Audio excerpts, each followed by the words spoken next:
नमस्कार, आप देख रहे हैं डॉक्टर साहिब, आपके साथ मैं हूं मुस्कान। दर्शकों, आज के इस एपिसोड में हम बात करेंगे हाइपरहाइड्रोसिस के बारे में। हम कई बार ऐसा देखते हैं कि बहुत सारे लोगों के हाथ से बहुत ज़्यादा पसीना आता है, लेकिन वो ये समझ नहीं पाते कि ये कोई बीमारी है या नॉर्मल है। आज हम इसी पे खास बातचीत करेंगे और तमाम जानकारी लेंगे। और इसी पे खास बातचीत करने के लिए आज हमारे साथ मौजूद है डॉक्टर अर्चना लोखंडे। आपको बता दें कि ये बिहार की जानी मानी डर्मेटोलॉजिस्ट है। मैम नमस्कार, बहुत बहुत स्वागत है आपका। मैम आपसे जानना चाहेंगे कि अगर हम बात करें हाइपरहाइड्रोसिस की, हम कई बार ऐसा देखते हैं कि बहुत सारे लोगों के हाथ से बहुत ज़्यादा पसीना आता है। कई बार लोग सोचते हैं कि ये नॉर्मल है, कई बार लोगों को समझ नहीं आता कि ऐसा क्यों हो रहा है। मैं आपसे जानना चाहूँगी, ये कोई डिजीज़ है या ये नॉर्मल चीज़ है? आपसे थोड़ा विस्तार में बताएं। ठीक। हाइपर मतलब ज़्यादा, हाइड्रोसिस मतलब पसीना आना। तो एक जनरल कंडीशन है जिसमें हाथ और बॉडी में एक्सेसिव पसीना तैयार होता है।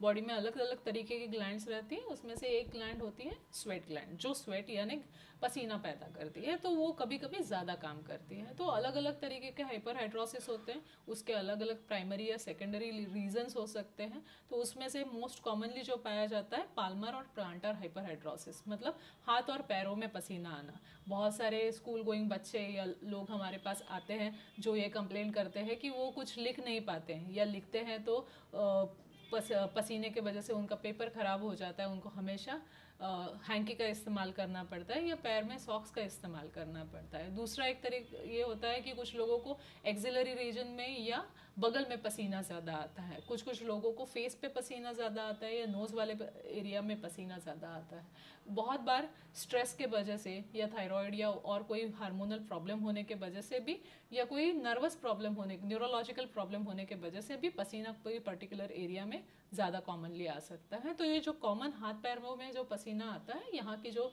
नर्व सप्लाई है वो ज़्यादा सेंसिटिव रहती है, इसलिए वो ज़्यादा पसीना पैदा करती है। तो सीज़न चेंज की वजह से लोगों को जनरली गर्मी के मौसम में बहुत ज़्यादा इससे परेशानी होती है। तो खाने की मेडिसिन आती है, लगाने की भी मेडिसिन आती है। खाने की मेडिसिन जनरली ज़्यादा साइड इफ़ेक्ट कॉज करते हैं क्योंकि वो जनरलाइज बॉडी पे अफेक्ट करती हैं।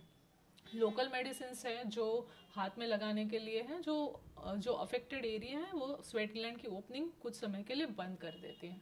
एक कॉमन घरगुती होम में हम जब जो भी घर में एक नुस्खा यूज़ कर सकते हैं, वो अलम या फिटकरी जिसे बोलते हैं, वाटर प्यूरिफिकेशन के लिए जो यूज़ होती है, वो दिन में 2-3 बार 10-10, 15-15 मिनट के लिए हम हाथ के ऊपर उसको मसल सकते हैं या मसाज कर सकते हैं, जिससे ये पसीना आने की प्रोसेस कम होने में मदद होती है। कुछ डिवाइसेस आते हैं जिसको आइंटोफोरेसिस डिवाइस बोलते हैं। इलेक्ट्रिक करंट आपके हाथों से पास होता है और उसमें पानी वाले प्लेट्स के साथ उसमें हाथ डुबोने से ये पसीना आने की प्रोसेस कम हो जाती है। ये छोड़ के बोटॉक्स नाम का इंजेक्टेबल टॉक्सिन आता है, जिसके इंजेक्शन हाथ में या पैर में देने से पसीना जो है कुछ महीनों के लिए कम आना हो सकता है। तो ये इसके कुछ सिंपल उपाय है, और इसके लिए आपको लाइफस्टाइल मॉडिफिकेशन करना भी कभी कभी ज़रूरी पड़ जाता है। आई होप हाइपरहाइड्रोसिस से जुड़ी हुई जो भी जानकारी है आपको इससे मिली होगी। Thank you. और साथ ही मैं आपसे ये भी एक आखिरी सवाल आपसे पूछना चाहती हूँ कि कई बार लोग इसको बहुत नॉर्मली लेते हैं, सोचते हैं कि ये नॉर्मली जो जैसे बाकी पसीना आता है वैसे ही ये भी होता है, इसका ट्रीटमेंट नहीं लेते हैं या फिर कुछ लगाते नहीं है, जो भी चीज़ें आपने बताई हैं।